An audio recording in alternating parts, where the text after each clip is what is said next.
Decentralized economics within larger socioeconomic systems. The cha-cha or charter change is a massive governmental change that inevitably impacts the lives of the domestic population.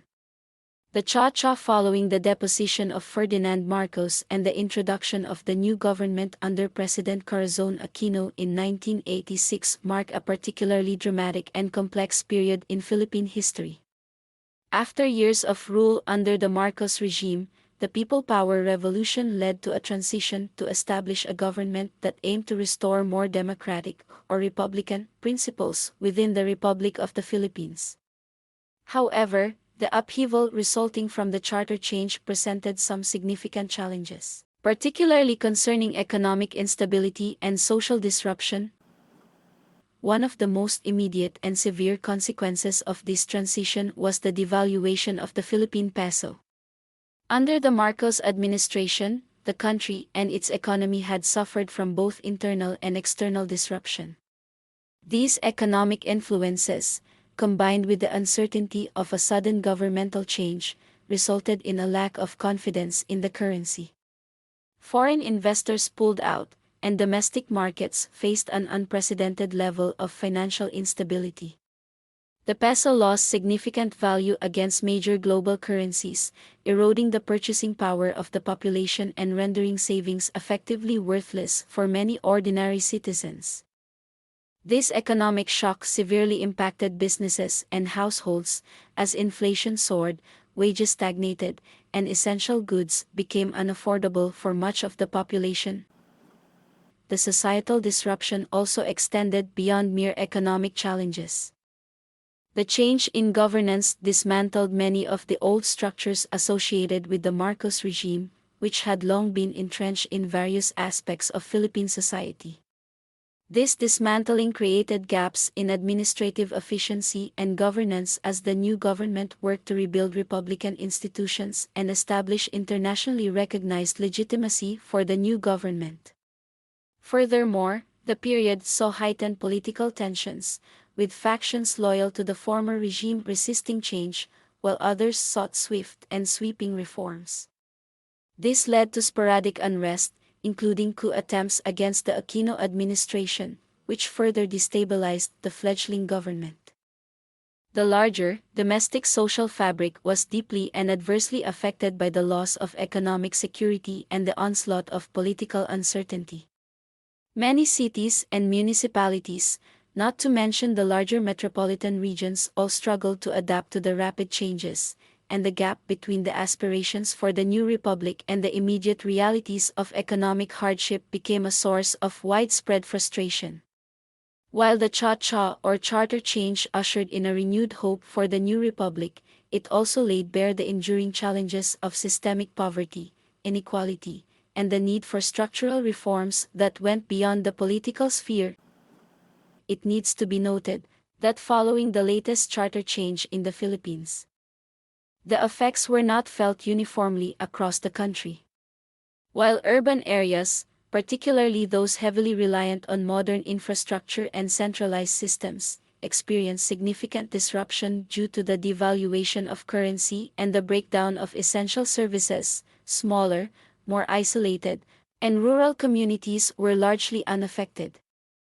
This distinction between urban and rural areas highlights the resilience and self-sufficiency inherent in more localized systems and the need to include similar systems and protections within the introduction of both the National Foundation and the localized people's organizations. Rural communities, less dependent on the centralized government infrastructure, were able to adapt more quickly to the changing circumstances. With less reliance on modern utilities, such as energy, city, and municipal water supplies, which experienced interruptions in the wake of the political upheaval, many of these smaller communities were well positioned to revert to more traditional methods of exchange and survival. Bartering, a system that had largely been phased out in urban settings, was reinvigorated in these rural areas as the currency lost its value. Although this shift came with some inconveniences, such as difficulties in acquiring goods that were not available through local networks, the foundational systems of the rural communities remained intact. These communities continued to function with a high degree of independence and local autonomy, largely unaffected by the macroeconomic challenges faced by the national economy. This contrast between rural and urban experiences underscores the importance of a decentralized system in ensuring local resilience. Decentralization allows for the autonomy of communities in full accordance with Philippine laws, enabling them to adapt quickly to national or global disruptions that might otherwise overwhelm larger, centralized structures. The ability of rural communities to revert to bartering systems further illustrates the viability of localized economies that can function independently of larger socioeconomic systems, thus ensuring that local communities remain resilient in the face of larger, external sociopolitical or socioeconomic crises. Furthermore, this observation provides strong support for the introduction of localized economic barter systems facilitated by the largely autonomous people's organizations. These organizations, operating on a local level, would empower communities to retain control over their resources and decision-making processes. The existence of such systems would provide a buffer against the vulnerability of communities to external forces, such as national, international, or even global sociopolitical and socioeconomic disruptions.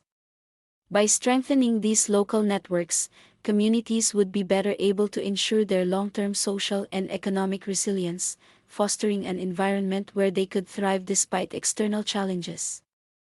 This localized, decentralized approach could be particularly critical in the face of crises, where centralized systems may falter, leaving vulnerable communities exposed to greater risks.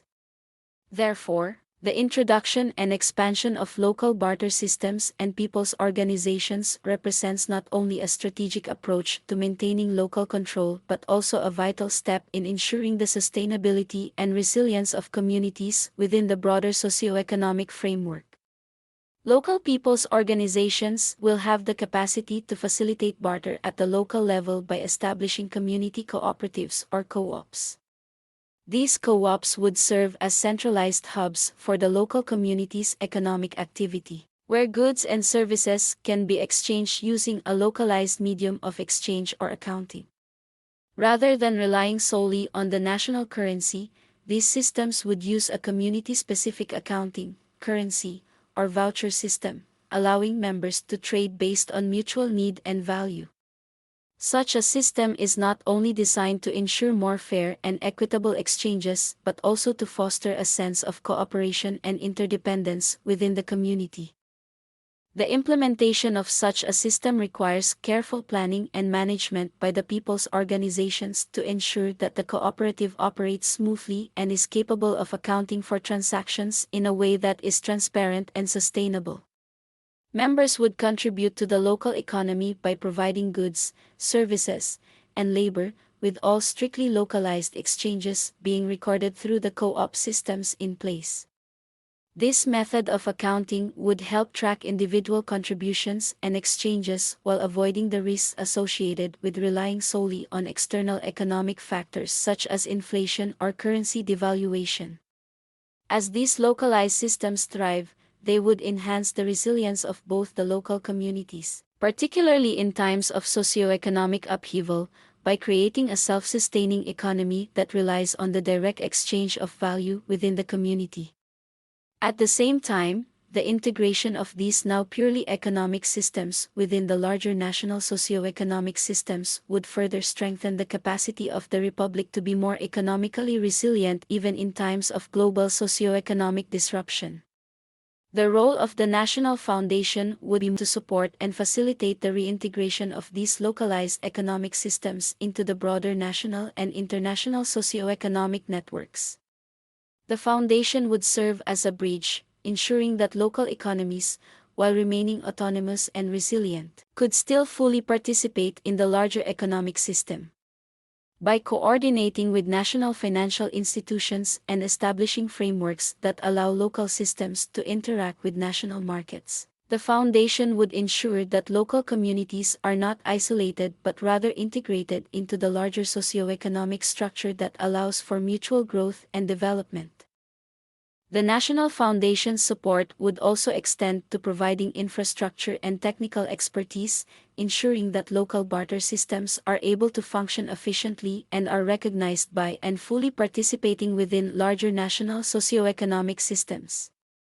This would allow for the gradual reintegration of local economic activity into broader national exchanges, creating pathways for local businesses to scale, access broader markets, and participate in national economic activities.